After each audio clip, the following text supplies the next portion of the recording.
बिस्मिल्लाहिर्रहमानिर्रहीम। नाज़रीन अस्सलाम वालेकुम। हम आपका मेज़बान साबिर शाकिर वफाकी दारुल हुकूमत इस्लामाबाद से कुछ ताज़ा तरीन और अहम खबरें आपसे शेयर करते हैं। जी, बहुत ही दिलचस्प सूरत हाल चल रही है। गैर यकीनी की सूरत हाल बज़ाहिर नज़र नहीं आ रही, लेकिन वाक़अतन है। और ये गैर यकीनी की सूरत हाल उस वक्त तक चलती रहेगी जब तक के आम इंतखाबात का ऐलान हो नहीं जाता और मुल्क में नए इंतखाबात नहीं हो जाते, नई असम्बली, नई हुकूमत नहीं आ जाती। तब तक ये इसी तरीके से एडहॉक बेसिस पे चलता रहेगा। कभी ऐसा लगेगा पाकिस्तान तहरीक इंसाफ, इमरान खान साहब कामयाब हो रहे हैं, वो उनका पलड़ा भारी है नैरेटिव में। कभी मुस्लिम लीग नवाज का, कभी पीपल्स पार्टी का। इस तरीके से ये टसल जो है वो चलती रहेगी और ये जो घुड़दौड़ है ये चलती रहेगी। लेकिन उस वक्त तक मुकम्मल तौर पे स्टेबिलिटी नहीं आएगी जब तक के नए इंतखाबात हो नहीं जाते। अब ज़रा थोड़ा सा 3-4 खबरें आपसे शेयर कर लेता हूँ। नंबर 1 तो ये जी कि कलअदम तहरीक तालिबान, उन्होंने जंग बंदी का जो एक मुआहदा हुआ था उसका कर दिया है ख़त्म, उसको ख़त्म कर दिया है और उन्होंने दोबारा से हमले शुरू कर दिए हैं। और पहला हमला भी उन्होंने कर दिया और उसकी ज़िम्मेदारी भी कबूल कर ली और उन्होंने बता दिया कि अब हम ये काम करेंगे। एक तरफ तो कलअदम तहरीक तालिबान पाकिस्तान पे हमलावर है, दोबारा से जंग बंदी ख़त्म कर दी। और इसमें गारंटर्स कौन थे? इसमें गारंटर्स थे अफ़गान तालिबान की हुकूमत थी, नई हुकूमत अफ़गान तालिबान की अफ़गानिस्तान में। वो इस पर मुआवनत कर रहे थे, मुज़ाकरात करवा रहे थे और एक आला सतह का डेलीगेशन भी काबुल गया था। फिर पार्लियामान को ब्रीफिंग भी हुई थी और पार्लियामान को ब्रीफिंग में बंद कमरे में जो ब्रीफिंग हुई थी उसमें अरकान पार्लियामेंट ने अदम इत्मीनान का इज़हार किया था। बाजवा साहब, फैज़ हमीद साहब, DGI, DGMO, ये सब के सब उस वक्त ब्रीफिंग देने वालों में थे। फिर पार्लियामेंट हाउस में भी ब्रीफिंग हुई थी, लेकिन पीपल्स पार्टी जो है ख़ासतौर पर रज़ा रब्बानी साहब और दीगर, उन्होंने ये कहा था कि ये सारी चीज़ें हम इन मुज़ाकरात से जो हो रहे हैं इससे हम मुतमिन नहीं हूँ। ख़ासतौर पर पीपल्स पार्टी ने बहुत ज़्यादा रजिस्ट किया था और ANP ने किया था कि ये सब हो क्या रहा है, पार्लियामान से बाला बाला, हुकूमत से बाला बाला, ये कब मुज़ाकरात शुरू हुए और कब ख़त्म हुए और कैसे हुए। तो बहरहाल ये चल रही थी, लेकिन फिर भी सीज़ फायर हो चुका था, जंग बंदी हो चुकी थी और उसमें अफ़गान हुकूमत जो है वो मुआवनत कर रही थी तालिबान, कलअदम तालिबान में और हुकूमत पाकिस्तान के दुनिया मुज़ाकरात में। तो अब वो सिलसिला ख़त्म हो गया है और उन्होंने हमले भी शुरू कर दिए हैं। इधर पाकिस्तान के अंदर हमले शुरू हुए, उधर पाक अफ़गान सरहद पे जो बॉर्डर पे, पाक अफ़गान बॉर्डर पे जो हमने लगाई हुई है जी बाढ़, उसको भी उखाड़ा जा रहा है और उसकी भी वीडियोस वायरल हो रही हैं। फिर कल जो वाक़या हुआ हमारे काबुल सफारत खाने में, वहाँ पे बाकायदा तौर पे हमला किया गया और हमारे हेड ऑफ मिशन जो थे निज़ामानी साहब, वो ज़ख्मी हुए और हमारे एक जो SSG के थे जवान वो ज़ख्मी हुए और इस तरीके से एक उस तरफ हमला हुआ। तो ये बैक वक्त जो जलगार हुई है उसके बाद हालात काफ़ी कशीदा हैं। हालांकि हिना रब्बानी खार हमारी वज़ीर मुमलिकत बरा ख़ारजा अभी कुछ ही अर्सा पहले अफ़गानिस्तान से होकर आई हैं, काबुल से होकर आई हैं, मुलाकातें करके आई हैं और मामलात को सुधारने के लिए, लेकिन डेडलॉक बरकरार है और हालात मामलात ज़्यादा कशीदा हो चुके हैं। एक तरफ तो ये सिचुएशन है और ये सिचुएशन इसलिए हुई कि पाकिस्तान में ये सब कुछ बहुत अच्छा जा रहा था और सब कुछ इत्मीनान के साथ चीज़ें आगे बढ़ रही थी।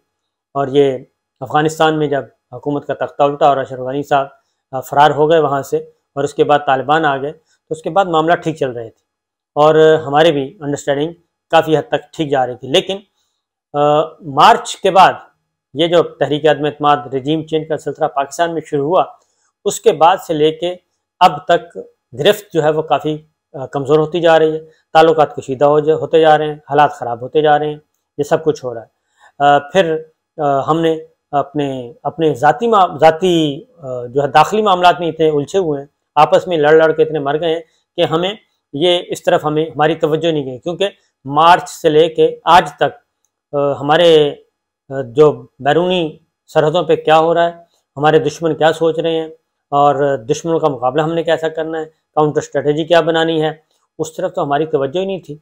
हमारी जो सारे बाजवा साहब पूरी की पूरी टीम जो है वो एक ही मसले पे लगी हुई थी कि इमरान खान को ख़त्म कैसे करना है, PTI को कैसे क्रश करना है।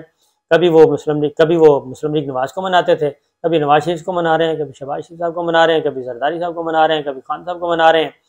ये इन्हीं के इर्द गिर्द सारी उनकी जो है सलाहियतें, और आर्मी हाउस जो है, चीफ ऑफ आर्मी स्टाफ का जो हाउस है, वो सियासत का गढ़ बना हुआ था।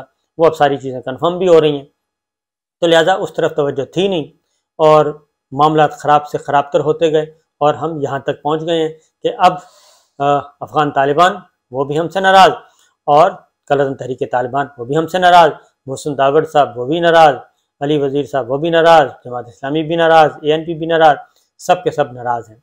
और फिर अगला काम ये हुआ कि कल तक ये कहा जा रहा था कि ऐसी कोई बात नहीं है, कल तक ये कहा जा रहा था कि ऐसी कोई बात नहीं है कि तालिबान वो सवात में आ गए हैं या बुनीर में आ गए हैं या उन इलाकों में आ गए हैं और लोगों को तंग कर रहे हैं, और हज़ारों लोग जो हैं वो शहरी सड़कों पे थे, एहतजाज कर रहे थे, मुराद सईद साहब शोर मचा रहे थे, अकलौती आवाज़ वो भी मिन्नत समारियत कर रहे थे, लेकिन कोई तवज्जो नहीं दे रहा था।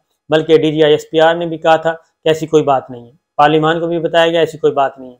लेकिन अब पता चला मोहसिन दावड़ साहब भी बोल पड़े हैं, जब उनका नाम ECL में डाला गया तो वो भी बोल पड़े हैं कि हालात बहुत ख़राब हैं, इमरान खान साहब के ज़माने में ज़्यादा अच्छे थे। तो ये सारे मामला चल रहे हैं, ये तो है इस वक्त हमारी एग्जैक्ट सूरत हाल।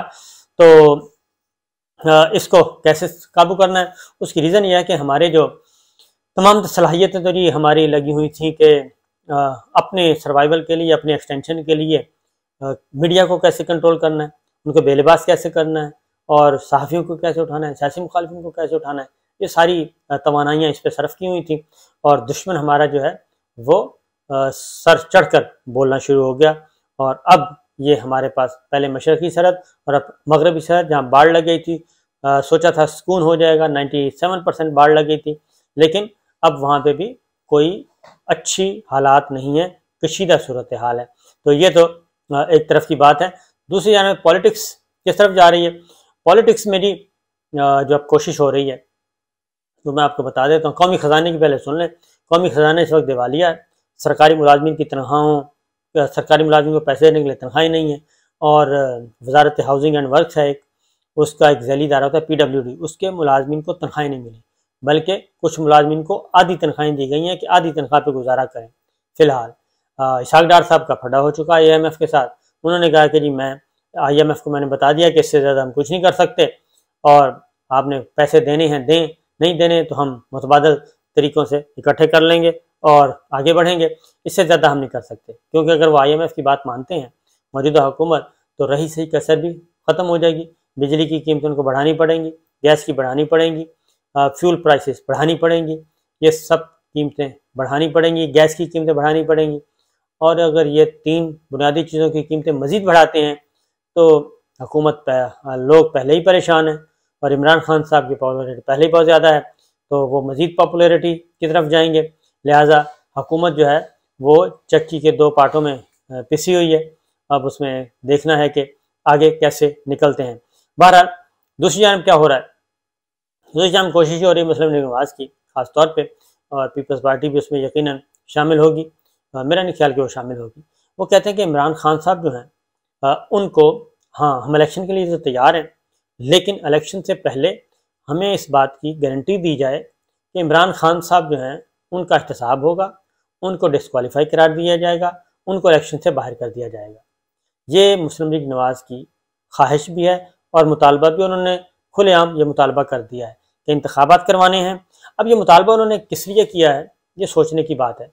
क्या उनको कोई पैगाम दिया गया है मुस्लिम लीग नवाज़ को, क्या कोई ऐसा पैगाम गया है कि जनाब आप इंतखाबात की तरफ बढ़ें और ये सियासी कशीदगी ख़त्म करें, और ये कोई ऐसा पैगाम गया है? उसकी वजह यह है कि अगर ऐसा कोई पैगाम ना जाता तो फिर ये यकदम जो नवाज शरीफ कैंप है वो क्यों मैदान में आता।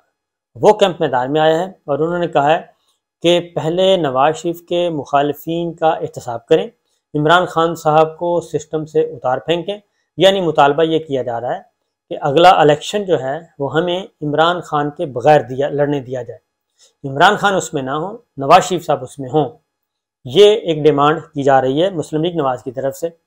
अब ये जो डिमांड है, क्या ये सूट करती है पाकिस्तान पीपल्स पार्टी को?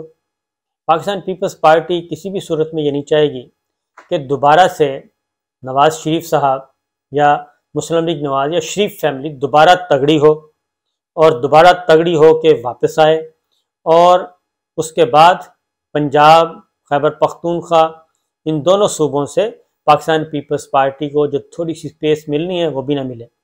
ये वो बात है, क्योंकि पीपल्स पार्टी को इस बात का अंदाज़ा है कि अगर एक इलेक्शन और मुस्लिम लीग नवाज गवर्नमेंट में नहीं आती और इमरान खान साहब को इवन मिल जाता है इलेक्शन, इमरान खान साहब को भी इलेक्शन अगला जीत जाते हैं, उनको मिल जाता है, तब भी पीपल्स पार्टी को फ़ायदा है, क्योंकि उसके बाद वो कहते हैं पंजाब में मुस्लिम लीग नवाज फारग हो जाएगी और इमरान खान साहब के बाद पाकिस्तान तहरीक इंसाफ में कोई दूसरा लीडर नहीं है। इसलिए बिलावल भुट्टो साहब अगले 5 साल बाद, उस वक्त तक वो ग्रूम कर चुके होंगे, काफ़ी आगे निकल चुके होंगे, तो फिर पीपल्स पार्टी दोबारा आ जाएगी पावर में और दोबारा मेन स्ट्रीम में आने की कोशिश करेगी, क्योंकि आज़ाद कश्मीर में जो बल्दियाती इलेक्शन हुए हैं उसमें पाकिस्तान पीपल्स पार्टी को बहुत अच्छा रिजल्ट मिला है और पाकिस्तान पीपल्स पार्टी दूसरे नंबर पर रही है। 3 अजला का इलेक्शन हुआ, 197 सीटें पाकिस्तान तहरीक इंसाफ, 194 सीटें पीपल्स पार्टी और मुस्लिम लीग नवाज उसमें तीसरे नंबर पे है 127 के नंबर के साथ। तो ये सिचुएशन इस वक्त मौजूद है, इसलिए मामला काफ़ी दिलचस्प है और आगे कैसे बढ़ना है ये इस पे हो रहा है, कौन किसको मात देगा, कैसे मात देगा, ये है। लेकिन मेरा अपना ख्याल है कि इमरान खान साहब को सियासत से आउट करना, और उसके लिए आउट करने के लिए ज़रूरी है कि पाकिस्तान की आला अदालतें जो हैं वो अपने कंधे जो हैं वो दें और उनके कंधों पे रख के मुखालिफिन को ज़िबा किया जाए और मुखालिफिन को घर भेजा जाए। मुझे नहीं लगता कि आला अदालतें अब ये काम दोबारा करेंगी कि जनाब इमरान खान साहब के लिए वो आएँ और इमरान खान साहब को घर भेजें और इस पॉलिटिकल इंजीनियरिंग का हिस्सा बने। मुझे नहीं लगता कि वो इस पॉलिटिकल इंजीनियरिंग का हिस्सा बनेगी, क्योंकि पहले ही वो इतना उनको प्रेशर डाला गया कि पहले ही आला अदालतों की जो साख है वो मुतासर हो चुकी है। तो ये काम चल रहा है, माइनस इमरान खान इलेक्शन लड़ने की ख्वाहिश है, लेकिन मुझे लगता है कि इमरान खान जो हैं वो सिस्टम की मजबूरी हैं इस वक्त तक, जब तक के उनकी मकबूलियत कम नहीं होती उस वक्त तक वो सिस्टम की मजबूरी हैं।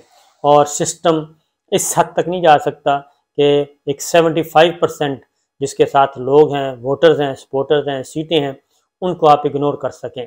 ये तजर्बा शायद दोबारा ना किया जाए। इजाज़त दीजिए, अल्लाह हाफिज़।